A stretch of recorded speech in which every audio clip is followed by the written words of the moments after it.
안녕하세요. 박혜선입니다. 코딩 뇌를 깨우는 파이썬 동영상 강좌.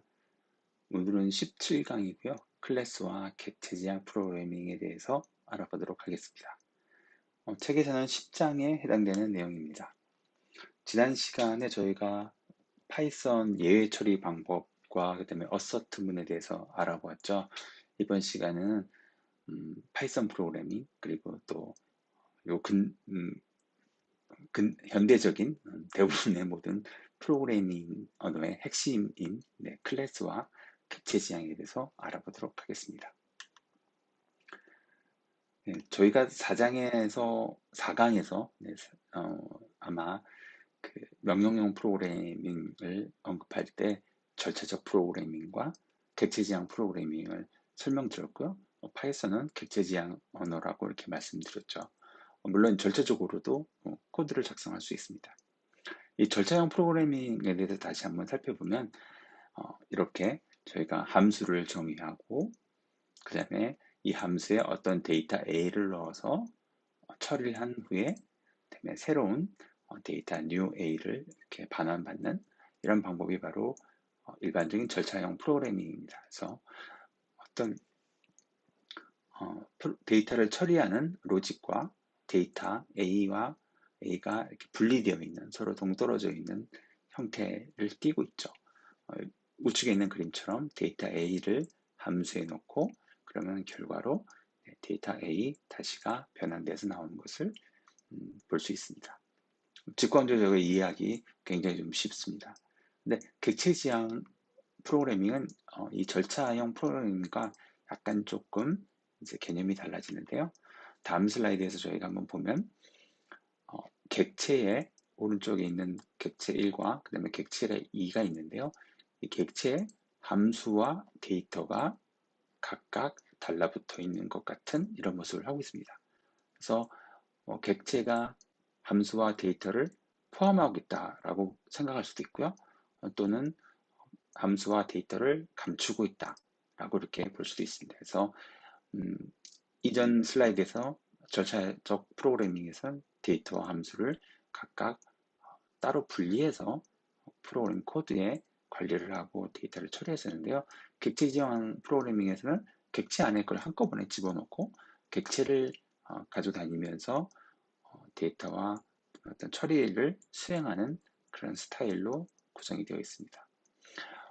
왼쪽에 있는 코드가 바로 이제 파이썬에서 객체 지향 프로그래밍을 위해 음, 음, 정의한 클래스인데요.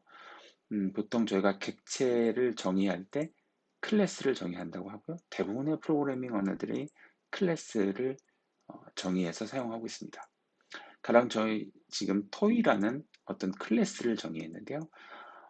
이 토이라는 클래스를 저희가 뭐 인터페이스라고 부르기도 하고 뭐 추상화라고 이렇게 부르기도 합니다. 여기서는 그냥 저희가 편하게 클래스 토이라고 부르도록 하겠습니다. 저희가 파이썬 코드에서 어떤 코드 블록을 정의할 때 항상 이렇게 콜론을 쓰고 그 아래 들여쓰기를 했었죠. 파이썬 표준에 따르면 저희가 4칸 들여쓰기를 권장하고 있기 때문에 4칸씩 이렇게 들였었습니다. 그래서 지금 이 토이라는 클래스의 코드 블록 안에는 이 토이 클래스에서 정의하는 코드들이 들어있는데요. 여기에는 지금 아주 간단하게 함수 하나만 지금 정의되어 있습니다. 그래서 sum method라는 어떤 가상의 메소드 하나를 정의했고요. 그다음에 그 sum method에서 수행하는 어떤 코드들이 있겠죠. 그게 바로 sum method 아래에 콜론 다음에 들여쓰게 된 블록에 이렇게 나열되게 됩니다. 그리고 뭔가 처리된 결과를 반환하는 리턴 문이 있네요. 물론 리턴 문이 없을 수도 있지만요. 네, 이렇게 어떤 클래스를 만들면 이 클래스의 객체를 만듭니다. 그래서 토이라는 클래스 이름을 쓰고 가로를 써서 이 토이 클래스의 객체 토이1을 만들고요. 여기서 이 토이 클래스를 마치 호출하는 게 함수 호출과 굉장히 비슷하죠. 하지만 뭔가 어떤 연산을 수행한다는 것이 아니고 이 토이 클래스를 사용해서 실제 구체화된 토이1이라는 객체를 만듭니다. 그리고 이 토이1에서 이 토이1을 이 객체를 가지고 토이 클래스에서 정의되었던 어떤 객체들, 메서드들을 이제 수행할 수 있는데요. 예를 들면 토이 1.sub 메서드하고 괄호를 써서 이 메서드를 호출합니다. 마치 저희가 지금까지 봤던 함수 호출과 굉장히 비슷하죠. 그래서 어, 우리가 이 위에 있는 클래스 토이에서 실제로 정의한 것은 어떤 연산을 직접 수행하거나 그런 액션이 일어나는 그런 코드들이 아니고요. 어떻게 보면 어떤 청사진을 만든다고 생각할 수 있을 것 같습니다. 설계도를 만드는 거고요. 이 설계도를 바탕으로 실제 어, 데이터를 처리하고 뭔가 작업을 할 행동에 옮길 객체를 그 아래 코드에서 이렇게 만들게 됩니다. 그래서 이 토이1 객체를 가지고 저희가 수행을 하게 됩니다. 토이1을 객체라고 말하기도 하고요. 또는 토이 클래스의 인스턴스라고 이렇게 부르기도 합니다. 이 토이1이 어떤 함수, 그래서 클래스 토이의 썸 메서드 같은 것들을 이제 포함하고 있게 되죠. 네, 이게 바로 객체 지향입니다. 그래서 클래스를 만들고 클래스의 객체를 생성해서 그 객체를 대상으로 데이터를 입출력하고 데이터를 처리하는 그런 프로그래밍 방법을 객체 지향 프로그래밍이라고 말을 하고 있습니다. 토익 클래스를 좀 더 확장해서 저희가 한번 그려보았습니다. 그래서 앞에서는 토익 클래스를 만들 때 그냥 괄호만 썼는데 여기는 지금 괄호하고 오브젝트라고 썼죠. 다음에 이어서 저희가 상속이라는 개념을 배울 텐데요. 그때 아마 자세히 알 수 있습니다. 어떤 이 파이썬에 있는 클래스들은 어떤 상위 클래스로부터 기능을 상속받을 수 있는데요. 마치 저희가 부모님한테 뭔가 재산을 물려받는 것처럼 그렇게 기능을 물려받을 수 있습니다. 네, 파이썬에서 가장 최상위 객체는 오브젝트입니다. 그래서 오브젝트로부터 토익 클래스를 상속받아서 만든다라는 의미로 이렇게 토이하고 가로하고 오브젝트를 썼는데요. 사실 오브젝트가 가장 상위이고 기본이기 때문에 생략해도 괜찮습니다. 그래서 많은 코드들을 보면 굳이 오브젝트를 쓰지 않고 클래스 이름을 쓰고 그냥 괄호만 쓰는 경우도 종종 볼 수 있습니다. 그 다음에 세 개의 메소드가 정의되어 있는데요. 혹은 세 개의 함수가 정의되어 있는데요. DEF에서 init 메소드, add 메소드, size 메소드 이렇게 세 개가 정의되어 있습니다. 여기서 add와 size 메소드는 저희가 임의로 정한 거고요. 그 다음에 위에 있는 첫 번째 나오는 언더스코어 두 개가 있는 init, 그 다음에 언더스코어 두 개가 그 뒤에 달라붙는 이런 메소드들은 사전에 예약된 메소드들입니다. 그래서 이런 파이썬에서 미리 정의된 그런 메소드들이 있는데요. 각기 하는 역할이 좀 여러 가지가 있습니다. 책에 보면 저희가 그런 메소드들에 대해서 표로 잘 정리되어서 나와 있으니까요. 한번 참고해 주시면 좋을 것 같습니다. 대부분의 경우에 이런 특수 메소드, 이거를 저희가 매직 메소드라고, 마법 메소드라고 이렇게 부르는데요. 이런 매직 메소드를 이렇게 자주 사용하진 않습니다. 하지만 빈번하게 사용하는 것들이 몇 개 있는데요. 그 중에 하나가 바로 여기 보이는 init 메소드입니다. 이 init 메소드는 토이 클래스의 객체를 아까 이전 슬라이드에서 저희가 토이1을 만들었죠. 그렇게 객체를 만들 때 가장 먼저 실행되어야 할, 그러니까 객체를 생성하자마자 뭔가 실행되어야 할 코드를 적는 부분입니다. 그래서 지금 여기는 이제 elems라는 ELEMS라는 앞에 언더스코어가 있지만 이런 변수를 하나 만들고 이 변수를 빈 리스트로 초기화하는 코드가 init 메소드 안에 담겨 있는데요. 이건 토이 객체를 만들자마자 바로 이 코드가 실행이 됩니다. 그래서 하나의 빈 리스트 객체가 생성이 되도록 만들었고요. 그 다음에 add 사이즈에 있는 코드들은 당연히 실행이 되지 않고요. 토이 객체를 만든 다음에 그 객체의 add 메소드, 그다음에 사이즈를 명시적으로 호출해 줘야지만 이 안에 있는 코드들이 실행이 됩니다. 네, 그 다음에 한 가지 더 특이한 부분이 셀프라고 되어 있는 키워드가 있는데요. 이 셀프는 저희가 이 클래스 자신을 나타내는 저희가 영어의 사전적인 의미 셀프 그 의미 그대로 이 클래스 자신을 나타내는 것이 아니고요.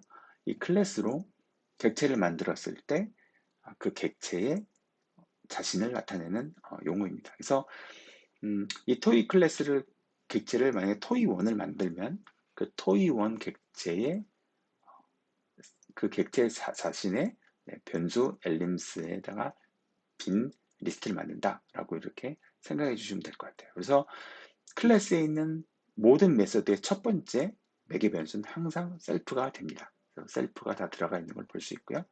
그래서 객체가 생성된 다음 그 객체 자신을 나타낼 때 저희가 셀프라고 표시하고요. 그래서 셀프 엘림스라고 썼기 때문에 이 토이 클래스의 엘림스 변수가 아니라 그 객체의 변수라는 것을 저희가 이해할 수 있죠. 그리고 메서드 호출이나 마찬가지로 객체에 있는 이런 속성 혹은 또 변수를 참조할 때 항상 이렇게 점 노테이션을 사용합니다. 네, 재밌는 거를 하나 저희가 한번 아래 코드에서 출력을 해봤는데요. 토이 클래스는 어떤 클래스를 정의하는 거죠. 이 토이 클래스의 타입은 바로 타입 자체가 됩니다. 그래서 저희가 리스트 타입, 무슨 딕셔너리 타입, 뭐 문자열 타입 이런 것들을 많이 봤었죠. 그런 저희가 타입이라고 말하는 것이 바로 클래스를 의미하는 거고요. 그래서 토이 클래스를 만들었기 때문에 토이 클래스의 타입은 타입 자체가 됩니다. 그다음에 토이에 있는 add 메소드의 타입을 보면 펑션이라고 이렇게 나와 있습니다. 그래서 저희가 클래스 안에 정의하는 똑같은 DEF로 시작되는 그런 함수를 정의하면 역시 함수로 클래스에서는 함수 클래스로 함수 객체로 이렇게 표현되는 것을 알 수 있고요. 앞에서와 마찬가지로 이 토이 클래스 객체를 만들려면 토이하고 괄호를 쓰고 그다음에 호출을 해서 토이 객체 S를 이렇게 만들 수 있습니다. 앞서 말씀드렸듯이 S가 뭐 객체라고 말하기도 하고 혹은 뭐 인스턴스라고 말하기도 하고 여러 가지. 그래서 이제 이 셀프는 이 S가 되겠죠. 저희가 S 점 하고 add 하면은 S 자신이 요 셀프로 들어와서 넘어와서 그 다음에 있는 코드를 실행하게 됩니다. 그래서 이 셀프 엘림스가 바로 S에 있는 엘림스에 대한 변수를 가지고 조작을 하는 그런 과정을 겪게 되겠죠. 네, 그다음에 인스턴스를 한번 비교해 보도록 하겠습니다. 저희가 토이라는 클래스를 하나 만들고요. 이 토이 클래스의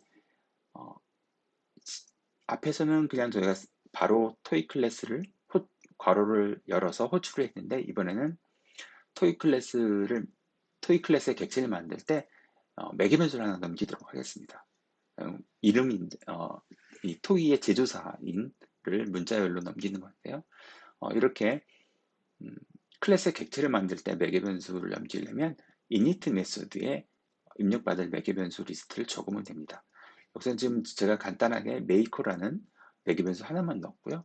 그래서 토이를 호출할 때 hasbro라는 이런 문자열을 넣으면 이게 make로 들어가서 이 t1 객체의 maker 변수에 이 hasbro가 저장이 되는 것을 볼 수 있습니다.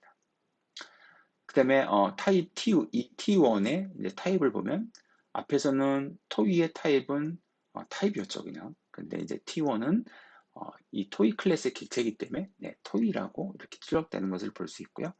그 다음에 T1 add 메소드의 타입은 메소드라고 나와 있는 것을 볼 수 있습니다. 그래서 클래스에 정의된 메소드는 함수 객체고요. 그 다음에 그게 인스턴스로 구체화됐을 때는 메소드 객체가 타입이 되는 것을 저희가 이 출력에서 확인할 수 있습니다. 그 다음에 T2 객체 하나를 더 만들었는데 이번에는 이름을 디즈니라고 해서 메이커에 디즈니를 주어서 T2 객체를 만들었고요.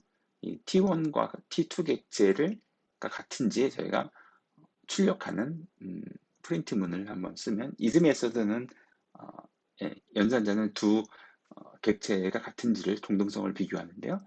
당연히 같지 않겠죠. T1과 T2는 같지 않기 때문에 네, false라고 이렇게 출력이 됩니다. 네, 그래서 두 개의 인스턴스를 만들어 봤고요. 그다음에 토익 클래스와 토익 클래스로 만든 객체는 서로 다르다는 거. 마치 저희가 음, 리스트 타입이 있고 리스트로 만든 실제 객체가 있듯이 두 개는 다르죠. 타입과 객체는. 그렇듯이 클래스와 클래스로 만든 객체가 서로 다르다는 것. 그래서 클래스는 껍데기고 청사진이고 어떤 설계도라고 생각할 수 있고요. 그다음에 객체는 음, 구체화된 어떤 오브젝트, 결과물이라고 생각하시면 좋을 것 같습니다. 그리고 실행을 할 때는 이 T1 객체를 가지고 이 객체의 메소드를 호출한다거나 음, 이 안에는 속성을 조작한다거나 이런 식으로 수행이 됩니다. 네, 저희가 이 토이 객체를 똑같 두 개를 만들려는데 하나는 T1, 하나는 T2 이렇게 만들도록 하겠습니다. 그 다음에 T1 객체에는 add 메소드를 호출해서 3, 4 두 개의 원소가 있는 리스트를 넘길 거고요. 그래서 이 3, 4 리스트가 new elems로 들어가 있죠. 그래서 elems라는 빈 리스트 객체에 추가가 될 거고요. 그 다음에 두 번째 T2 객체에는 4를 집어넣으면 네, new elems에 4가 들어가서 T2 객체의 elems에 리스트 4가 이렇게 추가됩니다. 그리고 T1 사이즈, T2 사이즈를 메소드로 호출하면 각각 T1 객체에 있는 엘림스의 길이는 두 개겠죠. 3, 4니까. 그리고 T2 객체에 있는 사이즈는 지금 저희가 4 하나만 집어넣기 때문에 랭스가 1이 될 겁니다. 그래서 두 개, 2와 1을 더하면 3이 되겠죠. 이런 식으로 각 인스턴스 변수는 인스턴스가 가지고 있는 이 엘림스는 서로 다 다른 값을 가지고 있습니다. 그래서 T1의 엘림스, T2의 엘림스가 다 각각 따로 있는 거고요. 여기서 지금 이 책의 저자는 이 인스턴스 변수, 그러니까 이 T1과 T2에 속한 변수라는 의미로 앞에 그 밑줄 문자를 하나 넣어서 변수 이름을 지었습니다. 근데 꼭 이게 관례는 아니고요. 강제사항도 아닙니다. 그래서 많은 파이썬 프로그래머들은 이렇게 앞에 언더스코어를 굳이 넣지 않고요. 그냥 셀프 엘림스 이렇게 씁니다. 그래서 이거는 뭐 어떤 습관이고요. 음, 자기 프로그램에서 뭐 일관되게 어떤 한 스타일을 유지하면 괜찮겠죠. 네, 이거를 저희가 그림으로 한번 살펴보면 T1 객체가 있고요. T2 객체가 있습니다. 이 T1과 T2 객체는 각각 엘림스라는 변수를 가지고 있고요. 이 변수는 서로 다른 내용을 가리키고 있습니다. 그래서 T1의 엘림스는 3, 4라는 두 개의 리스트를 가리키고 있고요. 그다음에 T2에 있는 엘림스는 4라는 리스트를 가리키고 있습니다. 저희가 이전 시간에 쭉 공부하면서 파이썬은 변수의 값을 직접 뭔가 집어넣는 게 아니라 저희가 표현은 그렇게 하지만 실제로는 어, 리스트나 어떤 객체를 가리키는 지시자의 역할을 한다고 이렇게 말씀드렸죠. 그래서 T1 객체에 실제로 3, 4라는 리스트가 어디 이렇게 우겨 들어가 있는 것이 아니고 3, 4라는 리스트는 메모리 공간에 있고 어딘가에 그다음에 T1 객체가 T1 엘림스 변수가 그 3, 4라는 객체를 가리키고 있다고 보시면 좋을 것 같습니다.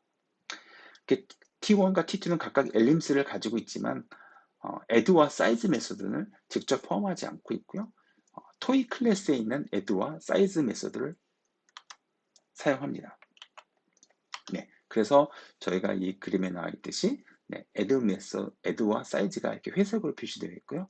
이렇게 파란색으로 선이 그어져 있는데요.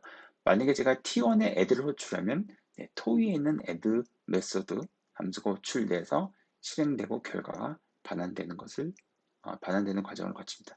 그래서 그렇기 때문에 저희가 토이에 있는 add 메소드를 호출할 때 T1 객체인지 T2 객체인지를 분명히 알아야 되겠죠. 누가 호출했는지 모르면 적절하게 뭔가 처리할 수 없겠죠. 그래서 항상 첫 번째 매개 변수에는 셀프 매개 변수가 들어갑니다. 그래서 T1 자기 자신이 항상 넘겨줘야 되고 T2 자기 자신을 넘겨서 토이 클래스에 있는 add와 사이즈 메소드를 수행해 주어야 합니다. 네, 그림으로 보면 조금 더 이해하시기 쉬울 것 같아서 설명을 드렸고요. 네, 그 다음에 이제 클래스 상속이 나옵니다. 상속은 클래스 간의 계층 구조를 만드는 메커니즘인데요. 아까 제가 오브젝트가 가장 최상위 객체라고 말씀드렸는데, 어, 저희가 어떤 클래스를 만들고 프로그램에서 어떤 문제를 해결하기 위해서 이 클래스를 좀 더 일반화해서 비슷한 기능끼리 묶어서 상위 클래스를 만들 수도 있고요. 어떤 클래스의 몇몇 기능을 바꾸기 위해서 혹은 부가적인 기능을 더 집어넣기 위해서 하위 클래스를 만들 수도 있습니다. 지금 왼쪽에 있는 클래스는 두 개인데요. 하나는 person이라는 클래스와 그다음에 이 person의 클래스를 상속받는 MIT person이라는 클래스를 보여주고 있습니다. 그래서 상속받을 때는 항상 상속받으려는 그러니까 더 높은 상위에 있는 클래스를 가로 안에 이렇게 써준다고요. 그래서 밑에 보면 MIT person의 person이 이렇게 나와 있는 것을 볼 수 있습니다. 그래서 이런 상속되는 이런 person 클래스를 저희가 부모 클래스라고 하고요. 그다음에 상속받는 클래스를 자식 클래스 혹은 서브 클래스 혹은 부모 클래스를 저희가 뭐 슈퍼 클래스 이렇게 부르기도 합니다. 여기서 이 자식 클래스는 항상 부모 클래스에 있는 모든 기능을 다 포함하고 그다음에 그 이상 추가적인 기능을 넣을 수 있기 때문에 항상 자식 클래스가 부모보다 더 크다고 포함 관계에 있다고 이렇게 그림으로 나타낼 수 있죠. 저희가 보통 어, 어, 직관적으로는 부모가 뭔가 더 크고 넓은 것 같지만 네, 클래스 세계에서는 자식 클래스가 부모를 포함해서 더 많은 기능을 포함하고 있는 더 큰 집합이라고 생각해 주시면 좋을 것 같습니다. 왼쪽에는 지금 person 클래스에 init 메소드 하나만 간단하게 들어가 있고요. 아마 이 person 클래스를 객체를 만들기 위해서 맨 처음 호출할 때 이름을 넣어주도록 그렇게 권장하고 있는 것 같습니다. 그래서 이름을 받아서 이름을 이 person 객체의 name 변수에 넣도록 이렇게 하고 있습니다. 그다음에 person 클래스를 상속받은 MIT person은 똑같이 init 메소드 MIT person 객체를 만들 때 맨 처음 실행되는 init 메소드가 있는데요.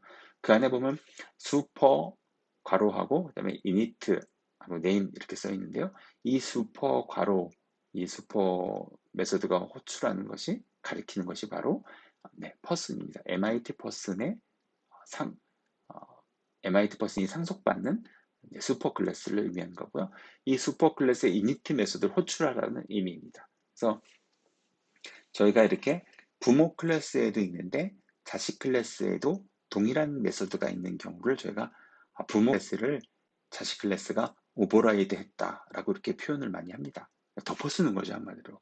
근데 이 경우에는 저희가 init 메소드는 관례적으로 뭔가 좀 음, 객체를 만들 때 초기화해야 될 중요한 어떤 요소들이 좀 담겨져 있을 가능성이 높습니다. 그래서 관례적으로 저희가 부모 클래스를 오버라이드 하더라도 항상 부모 클래스의 init 메소드를 호출해줘서 뭔가 필요한 초기화 작업을 수행하도록 하는 경우가 왕왕 많이 있습니다. 여기서도 그런 관례를 따라서 슈퍼 클래스의 init 메소드를 호출해줬고요. 즉, person의 init 메소드를 호출했죠.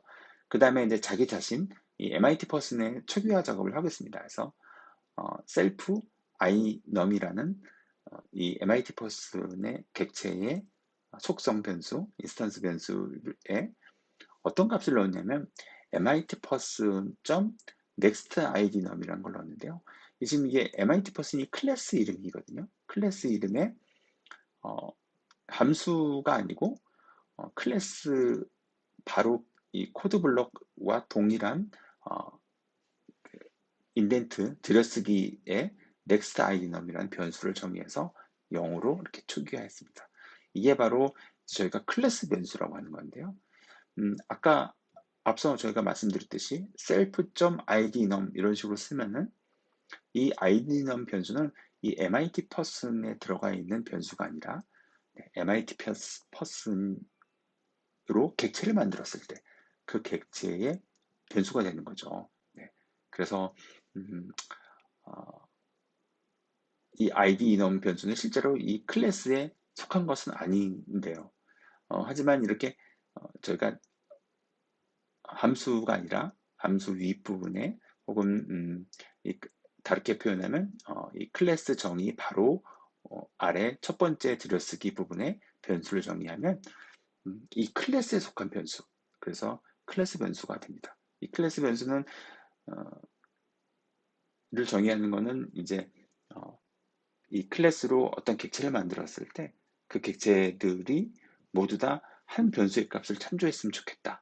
각자 그 객체들이 서로 각각 변수를 가지게 되잖아요. 근데 그렇게 하지 않고 하나의 변수를 공용으로 나눠서 참조하고 쓰게 하고 싶다 할 때 이런 클래스 변수를 씁니다. 네, 이 클래스 변수 next id num을 사용해서 어떤 작업을 하냐면 여기서는 그냥 일씩 증가시키는 작업을 하네요. 그래서 이런 이유는 아무래도 이 객체, 이 MIT 퍼슨 클래스의 객체를 몇 개 만들었는지 카운팅하고 싶은 그런 욕구가 있는 것 같습니다. 오른쪽에서 그림을 다시 보면요. 이 MIT 퍼슨 안에 next id num이라는 변수가 있는 걸 볼 수 있고요. 만약에 제가 MIT 퍼슨이라는 클래스의 객체를 이렇게 만들었다면 이 객체에는 id num이 있고요. 저희가 지금 id num을 셀프로 이렇게 정의했기 때문에 id num이 있고요. 그다음에 name이 있습니다. 이 name은 이 MIT 퍼슨에서는 정의하지 않았지만 저희가 슈퍼 클래스의 init로 호출했기 때문에 네, 이렇게 여기에도 name이 호출되었기 때문에 정의가 되어 있습니다. 그리고 퍼슨 클래스를 만약에 객체를 만들었다면 이 퍼슨 객체에 name이라는 속성이 변수가 이렇게 들어가 있을 거고요. 하지만 id num은 들어가 있지 않겠죠. 네. 이 MIT 퍼슨에 이 next id num이 없습니다. 이 next id num은 클래스 변수이기 때문에 클래스 네임 스코프 안에 정의되어 있고요. 이 변수 이 객체의 변수 객체의 영역 범위 안에는 이 next id num이 없는 것을 볼 수 있습니다. 이렇게 해서 저희가 클래스 변수를 적절히 잘 사용해서 뭔가 필요한 모든 객체들이 참조할 만한 어떤 값을 저장하거나 관리하도록 이렇게 할 수 있을 것 같습니다. 클래스 상속이고요. 물론 당연히 클래스 한 번만 상속받는 건 아니고요. MIT 퍼슨 클래스를 상속받은 또 다른 뭐 MIT 스튜던트 클래스를 만들 수도 있겠죠. 이런 식으로 상속을 계속 중첩해서 사용할 수도 있고요. 또 여러 개의 클래스를 상속할 수도 있습니다. 그럴 때는 콤마를 쓰고 그 다음 클래스를 연이어서 이렇게 사용하면 쓰면 됩니다. 네, 그 다음에 책에서는 이제 그 프라이빗 변수와 프라이빗 메서드에 대해서 소개를 하고 있습니다. 근데 사실은 파이썬에서는 프라이빗 변수나 프라이빗 메서드가 없습니다. 다른 언어에서는 객체 밖에서 객체 안에 있는 것을 직접 참조하지 못하도록 강제하는 그런 메서드가 있습니다. 그래서 꼭 메서드나 변수가 있습니다. 그래서 이런 프라이빗 메서드 변수는 꼭 어떤 메서드를 통해서만 참조하거나 수정할 수 있게끔 만들고요. 그 변수를 직접 막 호출을 못하게 하죠. 메소드도 마찬가지고요. 근데 파이썬에서는 사실 그렇게 하는 것은 없습니다. 하지만 비슷하게 흉내낼 수 있는 게 이제 네임 앵글링이라고 하는 건데요. 한번 어떤 건지 한번 살펴보도록 하겠습니다. 여기 이제 인포 하이딩이라는 클래스를 하나 만들었고요. 세 개의 변수 클래스 인스턴스 변수를 정의했는데요. 네, 비지업을 그다음에 언더스코어를 양쪽에 넣는 also 비지업을 그다음에 앞에만 언더스코어 넣는 in 비지업을 이렇게 되어 있는데요. 이렇게 앞에 언더스코어 두 개가 있을 경우에 그냥 저희가 테스트점 언더스코어 언더스코어 in 비지업을 이런 식으로 호출을 하면 네, 오류가 납니다. 하지만 참조를 완전히 할 수 없는 건 아니고요. 이렇게 저희가 앞에 언더스코어 하나 붙이고 클래스 이름을 쓰고 변수 이름을 쓰면 참조가 가능합니다. 그래서 info hiding 언더스코어 언더스코어 인비저블 하면 네, 바로 이 변수가 호출이 됩니다. 이렇게 하는 게 이제 파이썬에서 파이썬 3버전부터 나오는 네임 앵글링인데요. 그래서 언더스코어 두 개 붙은 거를 이제 쉽게 참조하지 못하게 하려고 앞에 이름을 이제 덧붙여서 조금 길게 이렇게 복잡하게 만드는 거죠. 실제로는 네, 참조가 됩니다. 그리고 마찬가지로 메소드들도 이렇게 앞에 이름을 두 개, 언더스코어 두 개를 붙이면 참조가 안 되도록 이렇게 막는 장치인데요. 사실 인포 하이딩을 클래스 이름을 쓰고 그 다음에 뒤에 메서드 이름을 쓰면 네, 바로 호출이 됩니다. 그래서 이렇게 언더스코어를 굳이 두 개를 써서 감추는 방식이 좋은지 나쁜지에 대해서는 뭐 개개인마다 좀 의견이 좀 갈리는 것 같아요. 음, 그래서 어떤 사실은 근본적으로 파이썬에는 프라이빗 변수나 이런 것들이 없기 때문에 메서드가 없기 때문에 음, 어떤 강제하는 보지 못하게 하는 이런 방법을 찾는 것보다는 뭔가 문서로 어떤 변수는 직접 참조하지 말라든가 어떤 변수는 어떤 메소드를 사용해서 뭔가 조작을 하라든가 이런 어, 관례와 규칙을 잘 정립해 놓는 것이 더 좋지 않을까. 그리고 이제 숙련된 프로그래머를 하면 어, 참조해야 될 변수와 참조해야 되지 않을 변수들을 이제 사양을 보고 클래스 사양을 보고 잘 이해를 해서 적절한 방식으로 사용하기 때문에 음, 그런 식으로 유도하는 게 더 낫지 않을까 이렇게 생각이 듭니다. 그래서 그럼에도 불구하고 나는 조금 네임 밍글링을 꼭 쓰고 싶다 하면 이렇게 앞에 언더스코어 두 개를 붙인 변수 이름이나 메소드 이름을 사용해서 네, 조금 더 접근을 귀찮게 만들 수도 있을 것 같습니다. 네, 그 다음에 정보 운영을 유지하기 위한 제너레이터인데요. 만약에 저희가 데이터를 많은 데이터를 반환해야 되는데 부담이 있다면은 네, 그렇게 한꺼번에 반환하지 말고 하나씩 하나씩 데이터를 반환하는 게 좋겠죠. 그게 바로 이제 일드문입니다. 그래서 일드문을 만나면 포문을 수행하다가 일드문에서 멈추고 값 s를 네, 반환을 합니다. 이 함수 바깥으로 반환을 하고요. 하지만 이 함수가 종료된 건 아니고요. 잠시 여기서 이제 중지된 거고요. s가 반환돼서 프린트 s가 되고요. 출력을 할 수 있고 그 다음 다시 포문으로 돌아왔을 때 다시 이 getStudent 메소드를 다시 호출을 하면 이 일드문부터 다시 시행을 해서 거꾸로 돌아와서 네, 다시 일드문을 다시 만날 때까지 수행한 다음에 S를 다시 또 반환하고 이런 식으로 계속 하나씩 하나씩 반환해서 음, 메모리 자원을 효율적으로 사용하는 그런 구조를 지원을 합니다. 이게 일드문이고요. 이런 일드문을 사용하는 메소드나 함수를 저희가 보통 제너레이터라고 이렇게 부릅니다. 하지만 여기에서는 이 일드문이 뭔가 자원을 절약하거나 그런 식으로 구성되어 있는 건 아닙니다. 왜냐하면 저희가 셀프 스튜던트라는 이 리스트에서 이미 모든 그 학생 정보를 다 가지고 있죠. 네, 이 리스트는 이미 메모리에 데이터를 다 가지고 있습니다. 그래서 이 리스트에서 하나씩 꺼내서 반환한다고 네, 자원이 뭔가 절약되거나 그렇지는 않죠. 그냥 이 리스트를 그냥 반환을 해도 됩니다. 왜냐면 리스트 자체 데이터가 가는 게 아니라 리스트 객체를 가리키는 지시자만 가리키는 이제 음, 그 변수 가리키고 있는 변수만 넘어가는 거기 때문에 네, 뭐 리스트가 크다고 해서 이걸 넘긴다고 이 값이 다 넘어간다고 이렇게 생각할 필요는 없을 것 같아요. 그래서 여기서는 얘는 음, 이 일드문을 사용하기 위한 예를 들기 위해서 이렇게 만든 예제이고요. 실제로 이런 일드문이 잘 사용되는 건 저희가 뭐 데이터베이스나 아니면 어떤 데이터를 추출해야 되는데 꽤 많은 비용이 드는 네트워크를 통해서 뭔가 데이터를 가져와야 되는 이런 그런 비용이 많이 드는 작업에서 데이터를 다 가져온 다음에 데이터를 반환하는 이런 작업보다는 하나씩 하나씩 데이터를 꺼내서 반환하는 게 조금 더 자원 효율적일 수 있겠죠. 그럴 때 일드문을 사용하면 네, 좋을 것 같습니다. 네, 이번 시간에는 저희가 네, 클래스와 객체 지향 프로그래밍에 대해서 기본적인 내용을 좀 알아보았고요. 지금까지 저희가 파이썬을 구성하는 데 필요한 중요한 요소들을 좀 많이 배웠습니다. 그래서 다음 시간에 이제 이런 걸 가지고 실제로 조금씩 응용해 보는 시간을 가져볼 텐데요. 다음 시간은 알고리즘 복잡도에 대해서 한번 알아보도록 하겠습니다. 네, 감사합니다.